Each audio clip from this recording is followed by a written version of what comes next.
Hello student, सबको welcome तुम्हारे अपने चैनल पे फिजिक्स वाला नहीं, फिजिक्स वाला कोई और है। ये फिजिक्स का चैनल है, ठीक है। और ये मतलब स्पेशली जो वीडियोस बनाते हैं वो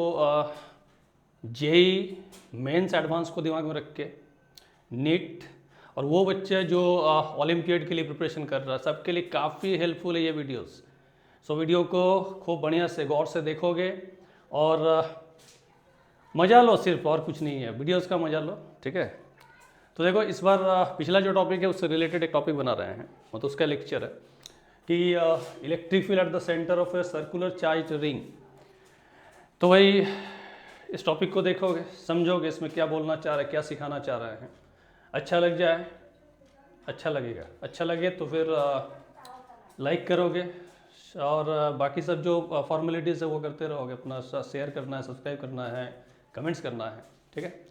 तो स्टार्ट करते हैं वीडियो। बोला गया है कि हम लोग के पास एक रिंग है और ये चार्ज्ड है। तो ये अगर चार्ज्ड है, देखो इससे रिलेटेड कुछ प्रॉब्लम और तैयार होता है इस रिंग के ऊपर, कि जैसे हम लोग अभी जो ले रहे हैं ये रिंग की बात किए हैं और सेंटर पे हम लोग को इलेक्ट्रिक फील्ड फाइंड करना है। तो इसका रेडियस हम लोग लिए कुछ r। अब सेंटर पे इलेक्ट्रिक फील्ड क्या है, तो इसके पहले जो हम वीडियो बनाए थे उस वीडियो को देखोगे, उसमें इलेक्ट्रिक फील्ड निकाले थे एक रिंग के एक्सिस पे आके, और जो एक्सप्रेशन हम लोग को मिला हुआ था उस एक्सप्रेशन पे हम लोग क्या किए कि डिस्टेंस को जीरो करके सेंटर पे पहुंचे और पता चला कि सेंटर पे इलेक्ट्रिक फील्ड जीरो। सेंटर पे इलेक्ट्रिक फील्ड जीरो ये तो तय है। The electric field at the centre is zero, क्योंकि यहाँ जो हम चार्ज लिए हुए हैं ये charge as the charge is uniformly distributed. Uniformly है, फॉर्मूला लिखने जा रहे थे, क्या है फॉर्मूली, यूनिफॉर्मली डिस्ट्रीब्यूटेड। तो अब यूनिफॉर्मली डिस्ट्रीब्यूट होने का मतलब है, सोचो कि हम लोग एक छोटा सा कोई एलिमेंट इसमें से फॉर्म कर लेते हैं, कुछ लेंथ लेके, समहाउ इट इज़ dl, और ये एज्यूम करते हैं कि इस dl से एक इलेक्ट्रिक फील्ड, क्योंकि जैसे हम एक dl एलिमेंट यहाँ पर कंसिडर करेंगे तो इस dl में कुछ ना कुछ चार्ज, इतना पोर्शन भी, इस पार्ट में कुछ ना कुछ चार्ज तो बनेगा, मतलब कुछ चार्ज मिलेगा हमको, और उस चार्ज से अगर हम कोई इलेक्ट्रिक फील्ड यहाँ पर बनाते हैं एट द सेंटर, तो this field will be DE। अब ये DE का वैल्यू क्या है, तो ऐसा समझते हैं चलो हम लोग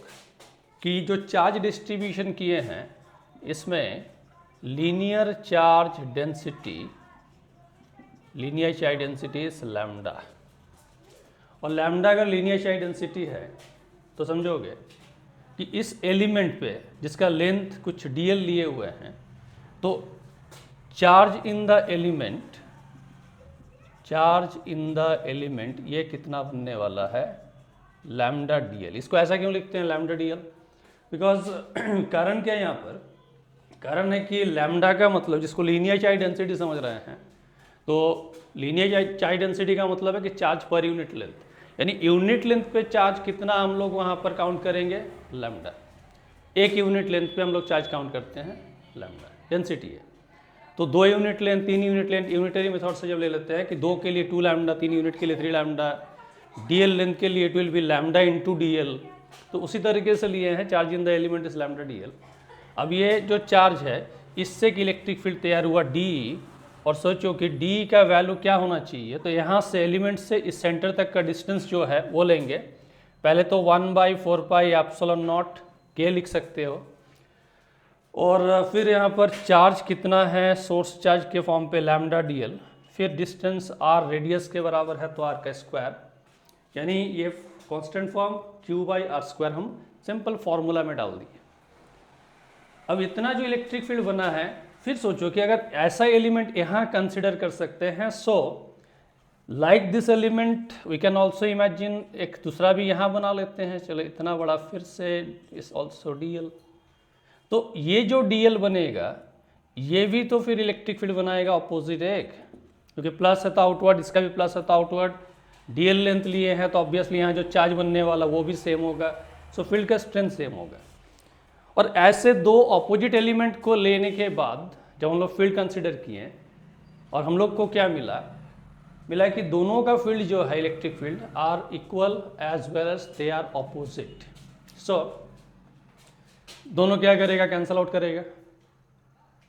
अब सोच सकते हो कि भाई क्या इस रिंग में क्या ऐसा है कि सिर्फ दो ही एलिमेंट बनने वाला है? बिल्कुल नहीं है, दो से ज़्यादा एलिमेंट्स भी बनेगा। तो दो से ज़्यादा एलिमेंट्स में फिर हम एक एलिमेंट यहाँ कंसिडर किए। अब सोचो कि इस एलिमेंट से भी हम फील्ड बनाएंगे तो कुछ फील्ड ऐसे जाने वाला है, इसके ऑपोजिट में एक एलिमेंट और बना लेते हैं उतना ही बड़ा, तो फिर इसका भी फील्ड बनने वाला है। ऐसे करके हम लोग इमेजिन कर सकते हैं, सोच सकते, इमेजिन क्या है, सिंपल, अब तो कैलकुलेट कर सकते हैं, पता कर सकते हैं